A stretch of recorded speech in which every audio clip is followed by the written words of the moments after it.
अस्सलाम वालेकुम, मैं हूँ दाशमी। आप मुझे मेरे फेसबुक और यूट्यूब चैनल के ऊपर देख रहे हैं। सलाहुद्दीन अय्यूबी एक ऐसा नाम जिसके साथ हम श्योर आप फेमिलियर होंगे, सिर्फ मुसलमानों में नहीं बल्कि अगर आप क्रिश्चियंस की हिस्ट्री देखें, उनकी किताबें पढ़ें तो उनमें भी सलाहुद्दीन अय्यूबी का बड़े अच्छे लफ्ज़ों में ज़िक्र आता है।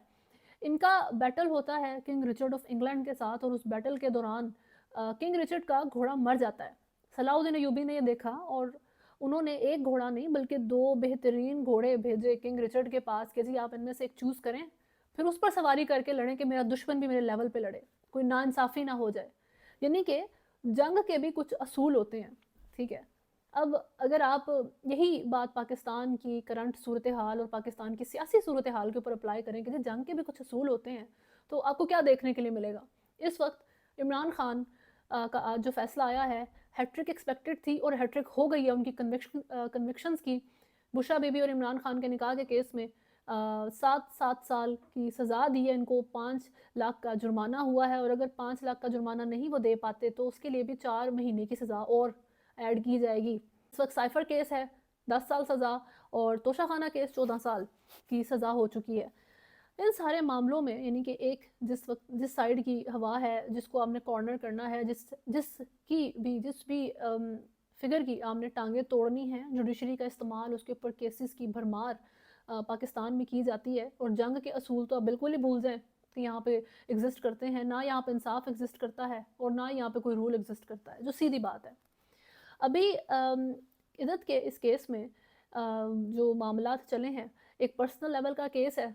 इसको जो इमरान खान का अगेंस्ट लोग हैं वो जब इस केस को, इस पर्सनल लेवल के केस को डाइसेक्ट करना शुरू करेंगे, पहले वो केस नहीं आया था तब एक बात थी, अब फैसला हो गया तब और तरीके से इसको आप खोल के रखेंगे और बुरे तरीके से खोला जाएगा। जो सपोर्टर नहीं है वो इस तरह बात करेगा, जो सपोर्ट करता है वो एक अच्छे पॉजिटिव मैनर में इसको रखने की कोशिश करेगा, लेकिन बात वहीं आकर रुकती है कि जी ये चीज़ डिस्कस होगी। अब पाकिस्तान की जो इखलाकियात है, जो इस्लामी असूलों की पाबंदी करवाने की जो अदालत है जिसने फ़ैसला दिया है, उनको कितनी फ़िक्र थी इस चीज़ की, उसका आप इस चीज़ से अंदाज़ा लगा सकते हैं कि इमरान खान और बुशरा बीबी का निकाह डे 1 से कंट्रोवर्शियल था। उसके साथ एक कंट्रोवर्सी अटैच्ड रही है, पहले दिन से रही है।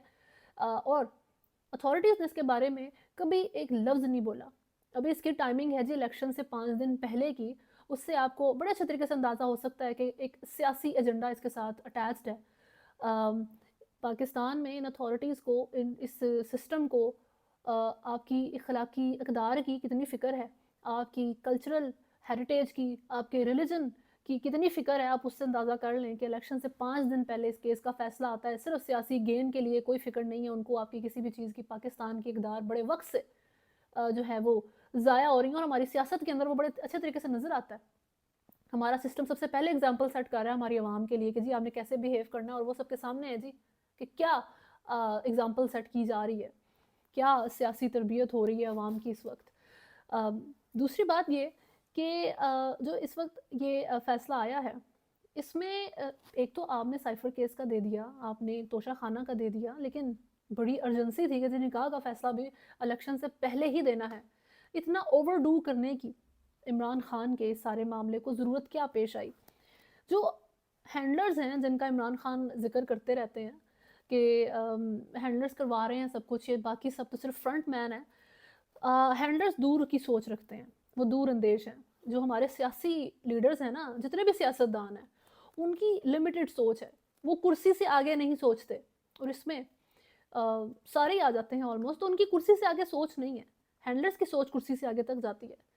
अभी आने वाली जो हुकूमत है, जो अभी 8 फरवरी के बाद आएगी, मैंने पहले इसका ज़िक्र किया था कि आपका जो एक्चुअल बैटल है वो आपका 8 फरवरी के बाद शुरू होना है।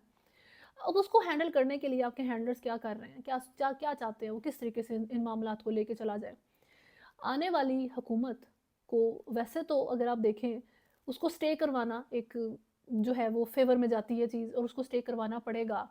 जिस तरीके से इमरान खान की गवर्नमेंट को हटाया और उसके जो कॉन्सिक्वेंसेज आए, जिस तरीके से मुल्क में अपसेट हुआ हर चीज़ का, वो आपके आईएमएफ ने भी देखा, वो आपके वेस्टर्न बॉसेस ने भी देखा।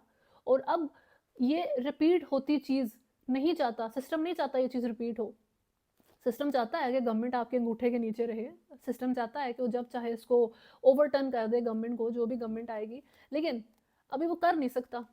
उसके लिए अवाम बहुत कुछ कर सकती है।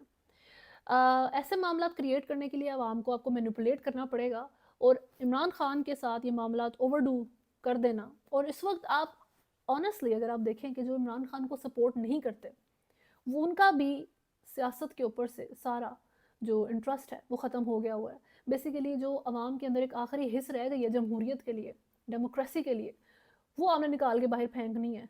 उस काम के लिए आप एक सर्टन पार्टी, एक सर्टन लीडर, एक सियासी लीडर जिसका नाम हर वक्त इस्तेमाल होता है, हर वक्त टीवी और सोशल मीडिया के ऊपर सुनने को मिलता है, इंटरनेशनल मीडिया में सुनने को मिलता है, तो आप उस साइड को इतना जिच करें, उस एक बंदे को केसेस इतने ओवरडू करें।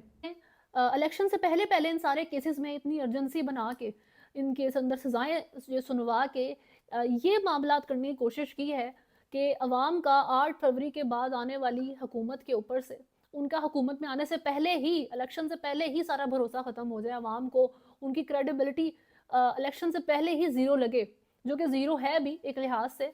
और नवाज शरीफ को भी अगर आप देखें कि आप उनके बारे में बात करते हैं जी खाता है तो लगाता भी है, लेकिन बातें होती हैं कि जी पंजाब में उन्होंने स्पेशली बहुत काम किया है, वो दिखा सकते हैं, वो ओपोनेंट भी एक्सेप्ट करते हैं कि हाँ जी ये मामले, ये चीज़ें तो की हैं नून की गवर्नमेंट ने, लेकिन स्टिल वो तक इस हद तक इस वक्त गिर के आ रहे हैं, इस हद तक मैनिपुलेट होके आ रहे हैं, इस हद तक की डीलें करके आ रहे हैं कि समझ नहीं आता है कि सियासतदानों के अंदर वो गट ही नहीं है उनके अंदर कि वो थोड़ा सा स्टैंड ले सकें अपनी इज्जत के लिए, अपनी रेपुटेशन के लिए, अपनी उस क्रेडिबिलिटी के लिए, उस कुर्सी के लिए जिस पर बैठने के लिए ये सब मरे जा रहे हैं।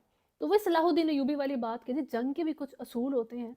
इमरान खान जो आपका ओपोनेंट है उसके साथ एक जो है अनप्रेसिडेंटेड किस्म की नाइंसाफ़ियाँ हो रही हैं और बाइसनेस का माहौल है, सारी फेवर्स इस वक्त आपको मिल रही हैं। और उस तरह के माहौल में जब यही सारी फेवर्स आपसे ले भी ली गई थी 3 दफ़ा, लेकिन स्टिल आप लेने के लिए मरे जा रहे हैं, स्टिल आप लेने के लिए तैयार हैं। आपको कोई फिक्र नहीं है कि आपके ओपोनेंट के पास घोड़ा नहीं है इस वक्त, ठीक है, आपके ओपोनेंट इस वक्त ज़मीन के ऊपर खड़ा हुआ बगैर तलवार के लड़ रहा है और आप जो है इस टाइम उसी जंग के मैदान में तोप लेके पहुंचे हुए हैं, ठीक है, टैंक लेके पहुंचे हुए हैं। तो ये मामला है पाकिस्तान के अंदर, ख़ास तौर पे वही बात अभी मैंने जो कर दी है कि ये सारे जो हालात पैदा कर दिए गए हैं या इस वक्त पाकिस्तान की आवाम मैनिपुलेट की जा रही है, इस वक्त पाकिस्तान की आवाम की मेंटल तरबियत की जा रही है कि वो जमहूरियत के लिए जो थोड़ा बहुत लड़ती है वो भी बात करनी छोड़ दे, वो जो सोशल मीडिया कैंपेन करती है वो भी चलानी छोड़ दे, इनके अंदर से बिल्कुल ट्रस्ट, बिल्कुल जो है एक भरोसा, एक उम्मीद जमहूरियत की जो बच गई है वो भी ना रहे।